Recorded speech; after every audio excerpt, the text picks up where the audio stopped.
Lecture d'Edith Rebelle pour Audiocité.net. Conversation d'une petite fille avec sa poupée de Sophie de Renauville. Lucille, 6e maîtresse de Zozo. Le père de Lucille n'avait point de fortune, mais il était honnête homme et il lui donna une bonne éducation.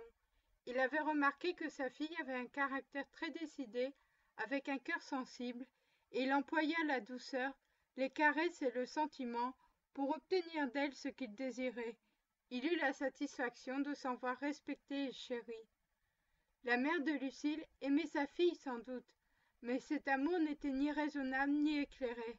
Elle la grondait sévèrement pour des bagatelles et lui passait des fautes graves.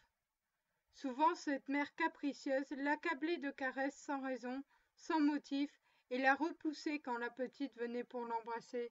Cette bizarrerie aigrissait l'esprit de l'enfant et chagrinait son père qui se voyait contrarié dans la marche qu'il voulait suivre pour l'éducation de sa fille. Cet homme bon mais faible renferma son chagrin en lui-même. Les peines qu'il éprouvait, jointes à des malheurs imprévus, abrégèrent ses jours. Il mourut à la fleur de son âge et sa femme le suivit de près.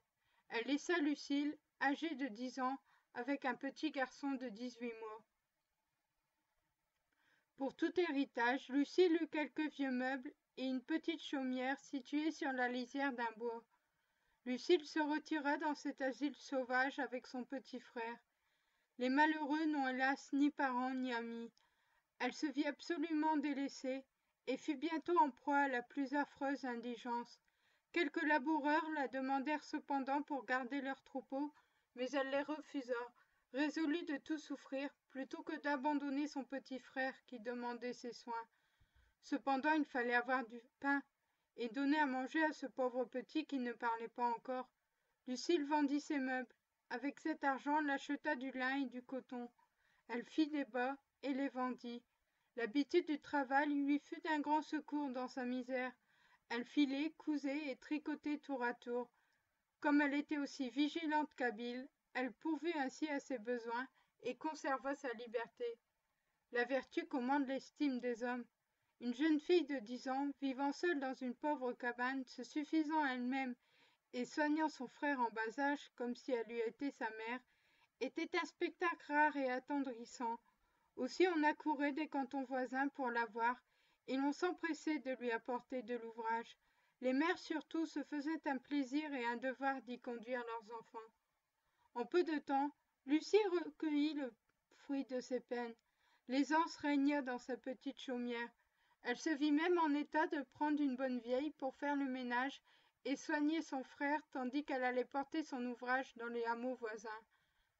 Lucille courait des jours heureux dans la paix et dans l'innocence. Rien n'eût manqué à son bonheur si elle avait eu son père et sa mère. Cette jeune personne était d'une force et d'une taille bien au-dessus de son âge, et sa beauté égalait les qualités de son cœur. Une dame de la ville voisine, ayant entendu parler de Lucille, désira la voir. Après s'être assurée que tout le bien qu'elle en avait entendu dire était véritable, elle se fit proposer de venir demeurer dans sa maison, promettant que si Lucille continuait à se conduire comme auparavant, elle aurait soin de sa fortune. Effectivement, au bout de 3 ans, cette dame qui n'avait point d'enfant et qui était fort riche, adopta notre orpheline, qui par là se vit récompensée de sa bonne conduite, et par suite en état d'assurer une fortune honnête à son frère, dont elle n'avait pas cessé de prendre soin. Lucille avait disposé de sa poupée à la mort de sa mère, Madame de Vertingen, qui l'avait achetée pour Angelina, sa petite fille.